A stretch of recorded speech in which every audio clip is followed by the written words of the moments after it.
Merci, merci en tout cas pour déjà cette opportunité qui m'est accordée pour être devant vous et porter la voix. Porter justement la voix de tous ces peuples déshérités, de tous ces clans, toutes ces tribus et familles, aujourd'hui empêchés d'avoir accès à leur héritage culturel et cultuel. Je vais un peu vous saluer, je pense. Mie signore, signori, oui salute in nemo dell'unità, della dignità, del coraggio. Sono Mwazulu di Abanza, combattante per la libertà e portavoce Organizzazione Panafricana UDC. Mesdames et messieurs, recevez mes salutations humanistes les plus chaleureuses. Je me saisis quand même de cette opportunité pour adresser mes vives salutations patriotiques à tout notre peuple aujourd'hui éparpillé dans tous les 4 coins de la planète et qui auront écho de ces moments inédits. Mes premiers mots iront à l'endroit de toutes celles et tous ceux qui nous ont précédés dans ces combats, celles et ceux qui ont donné de leur vie, de leur poitrine pour justement préserver l'identité et la dignité de peuple. Mais aussi à vous toutes et à vous tous, celles et ceux qui aujourd'hui participent justement à améliorer notre existence, à livrer ces combats pour en arriver au triomphe, j'allais dire, de la justice.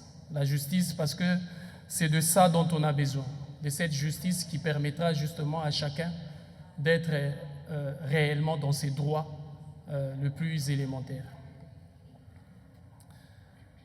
On vous a menti. On vous a menti.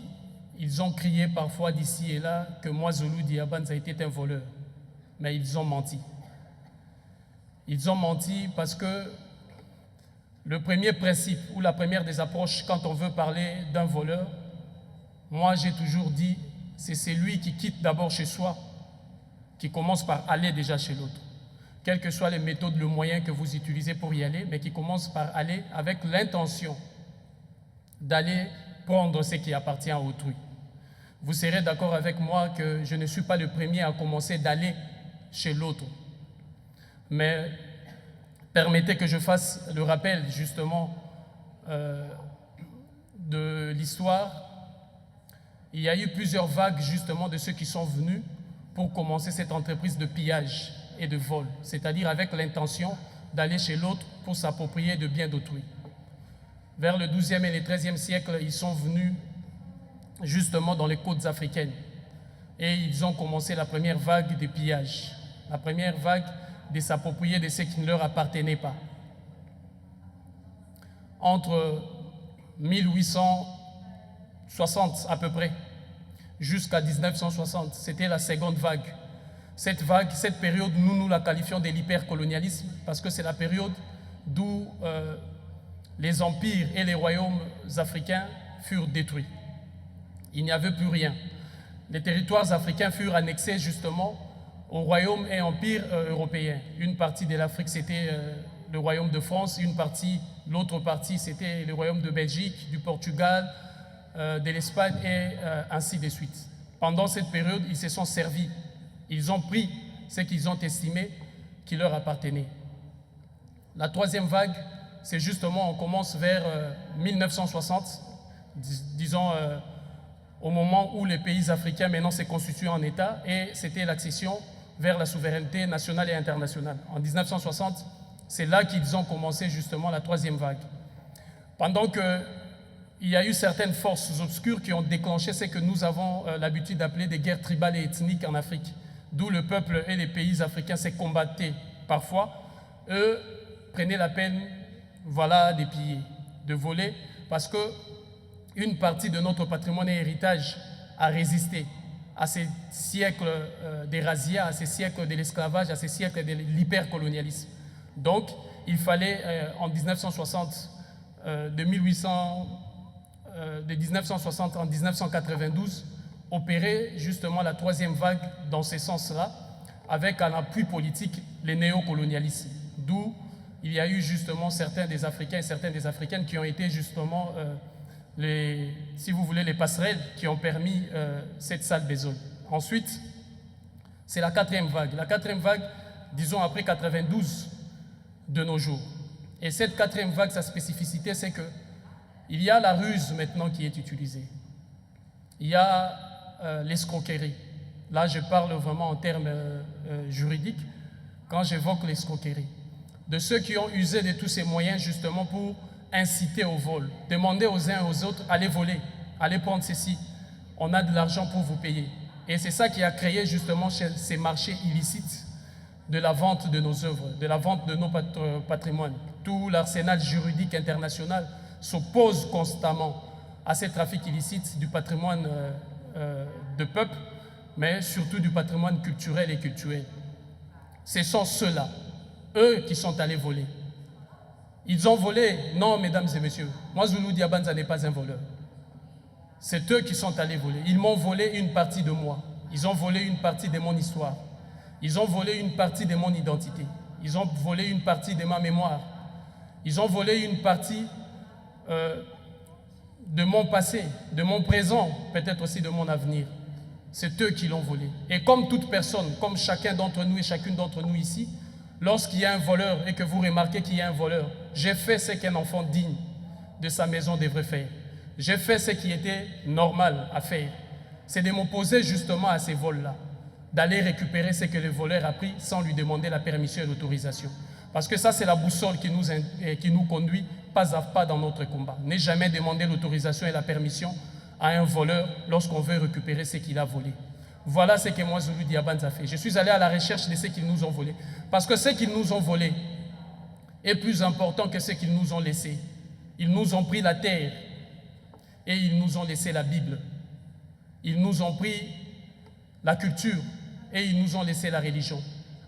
Ils nous ont pris justement dans des prix quasiment insignifiants. Ils nous ont volé du cacao.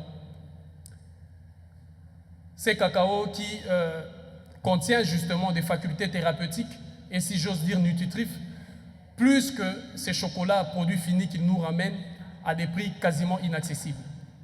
C'est tout ça qu'ils nous ont volé. Ils nous ont volé une partie de nous-mêmes, ce qui nous aurait permis à ces jours d'avoir un chemin, une propre lecture de nous-mêmes, des enjeux du monde, de l'avenir du monde, de comment se positionner. En brisant la colonne vertébrale identitaire et culturelle, justement du peuple d'Afrique, c'est ce qui a fait que le peuple africain aujourd'hui a courbé la tête. Notre front a été courbé.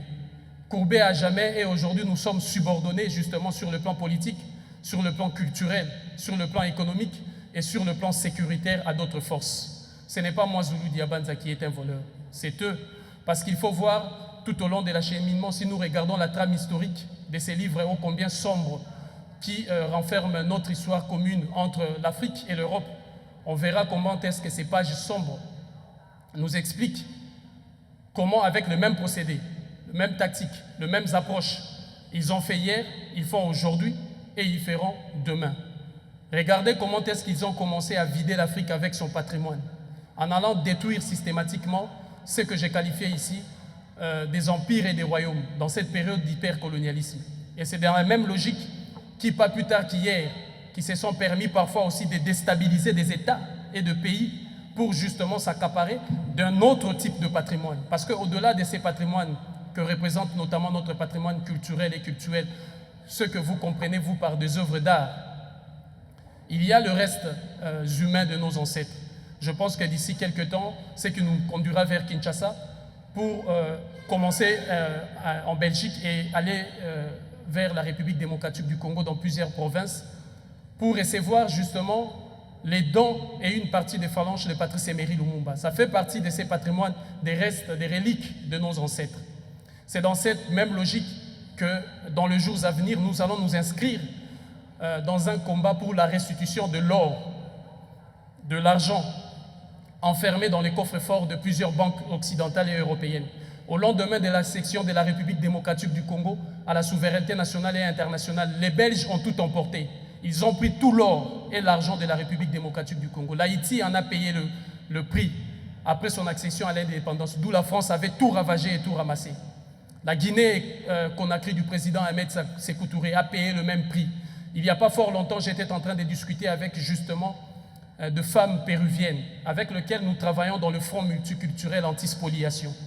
Et ces femmes haussent la voix pour réclamer justement l'or que les conquistadors ont pillé là-bas au Pérou. Il y a notamment aussi ces étudiantes et ces femmes d'origine indienne avec qui nous menons justement ces combats. Et eux qui réclament au British Museum et à la couronne d'Angleterre tous ces patrimoines pillés, toute cette richesse, tout cet or, ces diamants pillés. Voilà, tout ça fait partie de notre patrimoine. L'argent, les minerais, parce que souvenez-vous, pour que la Belgique puisse avoir un rayonnement mondial, planétaire et international, il a fallu le génie machiavélique du roi Léopold II pour que ces derniers puissent justement initier la création du musée de Tervuren. À travers ces musées, il a pillé d'abord hommes. Les hommes et les femmes venus du Congo furent exposés, exhibés comme des animaux. Et partout en Afrique, en France, d'ici et là, c'est qu'on a appelé les jardins d'acclimatation. Au-delà de ça, il a pillé minerais, or, diamants et consorts, qu'il a ramenés chez lui. Et puis les animaux, les pauvres bêtes qu'il a ramenés, qui n'ont pas réussi à s'adapter justement dans le climat européen, et ils en sont morts. C'est ce qui a contribué justement au rayonnement de Bruxelles comme capitale mondialement connue, internationalement connue, et aujourd'hui comme capitale justement de l'Europe. Parce qu'il y a eu cette idée-là d'exhiber, d'exposer. Cette logique nous amène, nous, dans ces combats vers la réparation. C'est l'une des raisons qui nous pousse justement dans cet engagement. Les réparations, parce qu'il faudra que le voleur comprenne, malgré tant de siècles, malgré tant de décennies, malgré tant d'années, malgré tout ce qu'il a mis comme armada sur le plan de la littérature, sur le plan de manuels scolaires et académiques, sur le plan de la cinématographie, tout ce qu'il a utilisé comme moyen pour falsifier l'histoire, pour mentir, pour tromper, parce que c'est celui-là qui est en train de mentir, qui est un voleur, parce qu'il a peur que la vérité se sache. C'est celui-là qui a falsifié l'histoire qui est un voleur, parce qu'il a peur que l'on sache justement ce qui s'est passé. Il a même corrompu les gardiens de lieux. Mes pensées vont ici aux différentes armées étrangères qui sont postées en Afrique, qui sont des gardiens corrompus, qui sont en train de réprimer toute personne ou toute voix discordante, qui ne va pas dans le sens justement de la volonté fixée par le voleur. L'armée française justement joue ses rôles. Aujourd'hui, le manuscrit de Tombouctou au Mali est menacé. C'est un patrimoine intellectuel justement du peuple d'Afrique et de l'humanité. L'or du Mali, les richesses d'ici et là sont menacées parce que celui-là a corrompu encore les gardiens. Alors voilà, là il faut regarder, on vous a menti. Moi, Zulu Diabanza n'est pas un voleur, c'est eux qui ont volé. Moi, j'ai accepté d'être traîné dans tous les tribunaux de l'Europe. J'ai fait quasiment dans tous les pays, Belgique, la Hollande, la France. Je pense que j'en ferai encore parce que je ne suis pas prêt à abandonner la diplomatie active comme méthode de lutte. Donc, dans les jours à venir, je pense que je serai dans les tribunaux de l'Allemagne parce que j'irai dans les tribunaux du Vatican, dans les tribunaux de la Grande-Bretagne, des États-Unis d'Amérique. Parce que aussi longtemps que le voleur, les prévaricateurs et les receleurs continuera à s'entêter, à rester dans ce positionnement de refus catégorique de la restitution, je mènerai ces combats. Je donnerai de mon temps, de ma voix, de mon énergie pour mener ces combats. Et c'est la raison pourquoi aussi je circule pour chercher parmi tant de peuples. Parmi tous ces peuples divers, c'est la raison de l'existence du Front multiculturel anti-spoliation. Enfin, que toutes ces personnes éprises de paix et de justice nous rejoignent dans ces combats. Parce que nous avons besoin de votre appui. Nous avons besoin de l'adhésion vôtre pour mener ces combats ensemble. Parce qu'il faut reconstruire ces nouveaux socles de la coopération bilatérale et multilatérale entre peuples et États, où l'identité de tout un chacun sera reconnue et respectée. C'est eux qui ont volé. Moi, Zulu Diabanza n'est pas un voleur. Et je suis à la recherche de ce qu'ils ont volé, pour qu'ils puissent restituer ce qu'ils nous ont pris. Ce qu'ils nous ont pris justement sans notre consentement. Sans nous associer aussi, vous n'êtes sans ignorer que la plupart des musées européens aujourd'hui ont amassé des millions et des milliards à travers de prêts, à travers des sessions, des exhibitions, et à travers aussi les prix d'entrée dans différents musées. Le musée de Quai Branly, lorsque ce musée a commencé, les prix étaient à 15 euros, 12 euros. Après la pandémie de la Covid-19, c'était à 9 euros. Nous, le jour où on a posé la première action de la diplomatie active, le 12 juin 2020 au musée de Quai Branly, nous nous sommes acquittés de ces devoirs parce que Je parle des diplomaties. Notre action reste bien entendu pacifique et non violente. Et il nous fallait justement éviter tous les arguments farfelus qui auraient pu être utilisés contre nous. C'est la raison pour laquelle nous nous sommes acquittés de ces devoirs. Nous avons payé 9 €. Douleur dans le cœur, parce qu'il fallait encore donner de l'argent aux prévaricateurs et aux voleurs. Mais pendant toutes ces décennies et toutes ces années, vous avez bien compris qu'ils ont amassé des millions et de l'argent. Pas plus tard que quelques mois ici passés, le masque Nguil, provenant du Gabon, a été vendu justement à Montpellier. L'État français, la préfecture de Montpellier ont successivement perçu des taxes. Et nous, qu'avons-nous perçu? Donc voilà pourquoi, moi, le voleur accusé, non, je ne suis pas un voleur. Je vous ai donné des éléments parce qu'à chaque fois que vous vous en souviendrez de ces moments, vous viendrez à l'esprit de ces monuments que je suis en train de bâtir, de ces monuments que je suis en train de bâtir à travers chacun et chacune, ces monuments qui ne disent que la vérité. La vérité parce qu'il faut à tout prix aller vers la réhabilitation de la vérité historique. Moi, j'ai été jugé, comme je le disais tantôt, dans tous ces tribunaux. Je demande aussi que le musée de Quai Branly, tous les musées européens occidentaux, ainsi que les gouvernements, les différents gouvernements qui se sont justement aventurés dans ce sens-là, puissent aussi accepter le jugement de l'autre côté, le jugement de l'Afrique, le jugement selon la pensée africaine, d'où par exemple le masque Nguil redeviendra comme facteur de ces jugements. Alors on verra réellement qui sera le vrai voleur et qui sera sanctionné. Je vais chuter par ça pour vous dire que nous sommes aussi engagés dans ces combats pour en aboutir à la réparation, les différentes réparations. Je disais que le voleur doit comprendre, il doit savoir qu'il n'a pas gagné. Et toutes les personnes éprises de paix et de justice, vous devez, comme nous, avoir ces devoirs pour rappeler à ces voleurs qu'il n'a pas gagné. Malgré toutes ces années, malgré tous ces siècles et des décennies, il n'a pas gagné.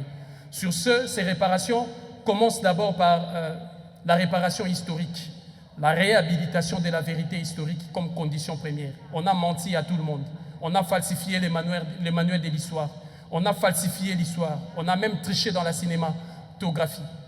Et qu'il faut réhabiliter la vérité historique. Parce que c'est une perche que nous tendons aux différents peuples. Enfin, de purger tous ces siècles, notamment d'ignominie et de mensonges, d'où on a fait croire à tout le monde du caractère relevant de la sorcellerie, notamment de la culture africaine, du caractère primitif de l'art africain ou du peuple africain, de l'infériorité automatique des personnes et des peuples venus d'Afrique. Alors il faut qu'il y ait la réhabilitation de la vérité historique. Et après, ces réparations doivent être des réparations aussi judiciaires. Judiciaires parce qu'il faut qu'il y ait la création des tribunaux ad hoc qui permettront justement de juger et de condamner le prévaricateur, le voleur et le receleur, mais aussi de réhabiliter dans leurs droits les clans, les familles et le peuple déshérités de leur héritage. Les dynasties royales déshéritées de leur héritage et d'une partie de notre mémoire. Ensuite, il faudra une réparation juridique, l'élaboration de lois, des conventions, des textes, des traités qui justement vont désigner qui sont les coupables, qui vont réhabiliter les familles dans leurs droits, qui vont constituer des garde-fous pour empêcher justement que cette spoliation du patrimoine culturel et culturel de peuple continue impunément. Donc il faut en arriver à ça. Et après, il y a cette réparation financière. Cette réparation financière est essentielle. Est essentielle non pas parce que nous avons besoin de l'argent, mais parce qu'il faut faire comprendre aux familles, aux collectionneurs, à toutes ces personnes qui se sont justement permises le luxe de pouvoir s'enrichir à travers ces actes ignobles qu'ils doivent payer. On doit leur retirer cette manne financière et réparer certaines choses qui doivent être réparées, mais aussi financer d'autres mécanismes qui doivent être financés dans ce sens. Et enfin, il y a cette réparation sociopolitique. Dans la réparation sociopolitique, sur le plan social, il y a la restitution matérielle de notre patrimoine. Cette restitution matérielle de notre patrimoine doit être précédée par la phase que nous appelons de la réintégration. La réintégration de nos entités culturelles dans l'espace de nos vies communes. Parce qu'on nous a empêchés, à nous les Africains, d'utiliser notre culture, d'aller dans le sens justement de nos sociétés. Et en nous empêchant cela, c'est ce qui, je disais tantôt, a détruit notre colonne vertébrale culturelle et identitaire. Et il faut réintégrer ces patrimoines-là et ces œuvres-là dans le milieu de la vie, dans nos institutions, dans nos espaces d'éducation, dans les écoles initiatiques et d'encadrement africaines. Et sur le plan politique, justement, associer les pays, les États, le peuple déshérité dans la cogestion du patrimoine culturel de peuple. Nous sommes justement cette armée des architectes et bienvenue à toutes et à tous ceux qui veulent nous rejoindre, qui veulent bâtir aujourd'hui cette autoroute culturelle d'où tout le monde va s'égreffer. Cette autoroute permettra justement la libre circulation aussi du patrimoine culturel de peuple ou des œuvres d'art, ma condition que soit respectée l'identité, si vous voulez bien, et la culture de tout un chacun. Unité, dignité, courage. Je vous remercie.